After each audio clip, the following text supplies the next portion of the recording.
qual foi o erro de gestão que mais ensinou vocês? O Geralmente é que o que que você mais dói. aprendeu, O que né? mais foi mais caro, O geralmente. que mais deu no bolso? Deixa eu pensar, hein? Eu sempre penso nisso mesmo, né? Mas não é o que dói no bolso diretamente, né? Não é alguma coisa que tirou dinheiro seu, né? Mas é que doeu no bolso no longo prazo, né? Uma coisa que eu vejo que a gente que foi um erro que me custou um tempo, assim, me custou, era copiar, né? Copiar Então, o concorrente, você disse?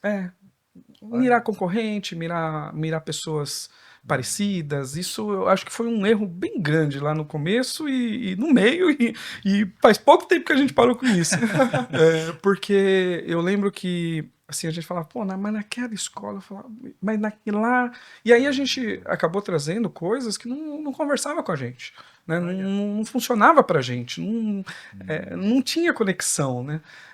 E isso sempre custou muito dinheiro, tempo, às vezes atrapalhava na gestão mesmo, né? Porque daí, sei lá, né? A gente está indo para uma direção, trazia essa ideia do outro Mirabolante. e falava, não, gente, tem que caber aqui, né? E não cabia, né? Não tinha jeito de caber. Então, e aí todo mundo sofre, né? Sofre a equipe, sofre o cliente, sofre o bolso, sofre tudo. Então, acho que esse é um erro que eu vejo muitos empresários cometendo e a gente cometeu por um bom tempo isso também, até criar a identidade, né? Até criar essa... Ó, nossa, tanto que às vezes, né? Ontem mesmo tenho visto um board, pessoas novas chegando na nossa empresa, né? E pessoas já sênior, assim, né? No nível sênior. Aí eles já chegam, mas por que vocês não fazem isso? Aqui a gente não trabalha desse jeito.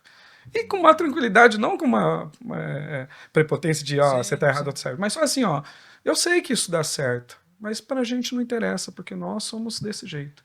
Né? Então, quando a gente conseguiu identificar isso, paramos de perder um pouquinho de dinheiro e tempo, né? Em tentando ser o que não era, né? Então, isso ajudou bastante, né? Bastante mesmo. E se eu der um segundo aqui, sempre eu vejo a dificuldade de gestão de dinheiro mesmo, né? Aí eu gostaria de ter uma gestão mais clara, do jeito que a gente tem nos últimos anos, lá no comecinho. E um erro, e aí eu acho que posso classificar como um erro mesmo, é achar que é pequeno para não fazer.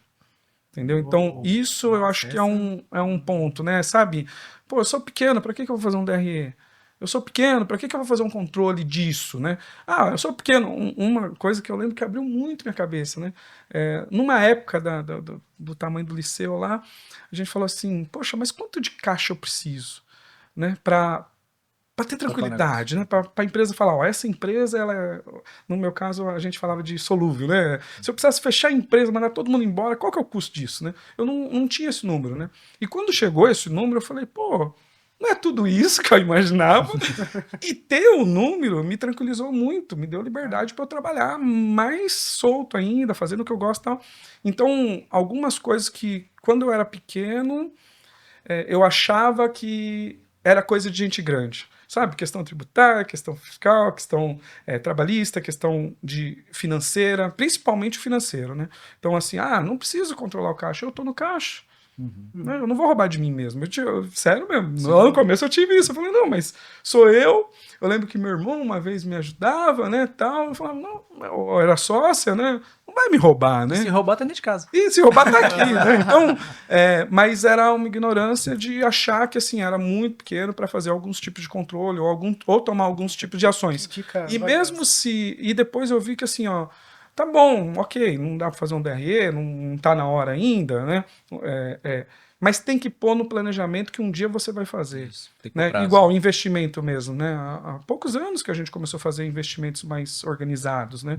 Mas assim, às vezes eu lembro quando a gente era pequeno, não vou pensar nos investimentos que eu tenho que fazer, ou o que eu preciso, como eu vou investir o dinheiro que sobrar, porque nem tá sobrando, né? Nem tava sobrando na época. Mas uma viradinha de chave foi quando assim, mesmo faltando, calma aí, mas quando tiver, qual que vai ser o caminho? Né? Então, nunca imaginar que só porque tá pequeno não é necessário ou não deve, ou não tá acessível para você. E hoje em dia, então, tá super acessível, né? Você vai buscar uma consultoria, ou você vai buscar na internet, vai buscar assim, né? No YouTube, No sim. YouTube, você busca o conceito que o... E isso é uma grande vantagem hoje, né? Que você consegue buscar um conceito do cara grande, do cara que fatura bilhões lá, tá acessível para você, né? Só que a gente não usa achando que...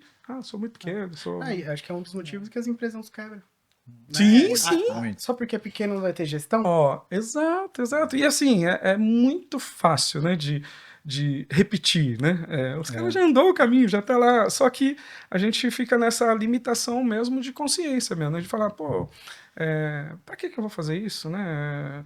Tem nem lógica, eu preciso vender hoje, né? Eu não vou pensar na estratégia de marketing do ano que vem ou do próximo ciclo, né? Porque hoje tá doendo, mas não.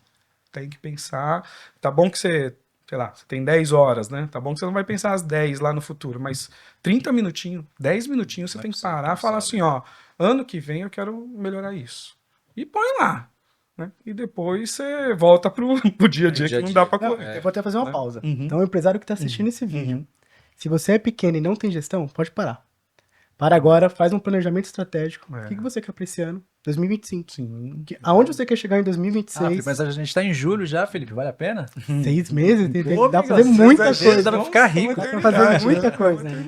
Faça uma DRE. Sabe quanto você tem de lucro na sua empresa, quanto você está faturando, quanto você tem de custo. Para agora esse vídeo. Para agora esse vídeo e vai fazer. Fazer. Depois você volta. Depois você volta. Mas assim, a gente já pegou casos de empresas assim, faturando 600 mil, 700 mil, que não é uma empresa pequena, gente. Sim. Que não sabia o faturamento. Sim. Né? Não tem controle do faturamento. E faturamento, pra mim, é o número mais básico que você tem que saber pra sua empresa. Pô, aí como que ele fazia? Quanto que a gente vendeu? Vendeu 1.000. Quanto que é o preço médio? Que ele tinha vários produtos.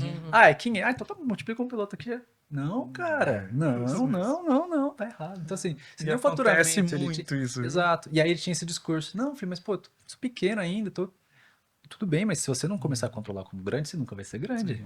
Esquece, cara. Então, e assim, muitas vezes a gente fala sobre gestão e não é, nossa, um sistema ultra complexo com várias planilhas. Cara, é 2, 3 números do financeiro que você tem que olhar, 2, 3 do comercial, 2, 3 do operacional e só quando você tiver uma estrutura, cheia de pessoas, aí você vai lapidando.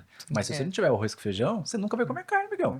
Exatamente. Né? Então, assim, isso a gente vê muito nos clientes, e, assim, de clientes de diversos ramos, de diversos tamanhos. Quantos clientes você foi que a gente tinha no DRE? Que não tem DRE? Que não, Não. que tem. Que tem? Nenhum. Nenhum. A gente já tá faz um tempinho na rua aí, sabe? Não tem, a galera. O que é DRE? Aí fala, você faz uma análise financeira. E aí quando o cara tem uma planilhinha, tudo errado, o cara mistura competência com caixa. Dinheiro pessoal, dinheiro da empresa. Não, isso aí Aí é básico. isso é básico. Isso aí se não tiver, Mas não tem nem acontece, graça. né? Acontece muito. E você, Denise? Ó, Erros de o gestão. Lucas falou de olhar pro seu, e eu vi ontem uma imagem, depois até vocês procuram na internet, que é de 2 nadadores, e aí um nadador olhando pro lado assim, e o nadador na sua raia nadando, né? E é esse milésimo de segundo que Que ele o para pra olhar. para pra olhar o do lado, é que ele fica em desvantagem, né? Eu acho que realmente, quando a gente aprende, que foi o que eu falei, os nossos diferenciais, pela nossa essência, pelo nosso jeito de fazer, esse é o principal diferencial nosso, e a gente acabava fazendo isso, foi um erro. E outra coisa é a individualidade. Eu acho que em alguns momentos da empresa a gente tentava generalizar alguns conceitos. Então se funciona para o Liceu, vai funcionar para a FISC. E a gente identifica hoje que precisa ter essa individualidade. E não só com as unidades, mas eu falo com as pessoas mesmo. Então, hoje, gerenciando um time diverso, você identifica que não dá para tratar todo mundo da mesma forma. Você precisa tratar com a individualidade de cada um. Então, vai ter um perfil comportamental que ele vai reagir melhor com uma pressão. Outro, se eu for com a mesma pressão que eu for nesse daqui, ele espana. Então, foi um grande aprendizado que eu tive na gestão de aprender a lidar com as particularidades, né? Com as individualidades das pessoas, dos negócios. E esse aprendizado me ajuda bastante hoje na gestão de equipe.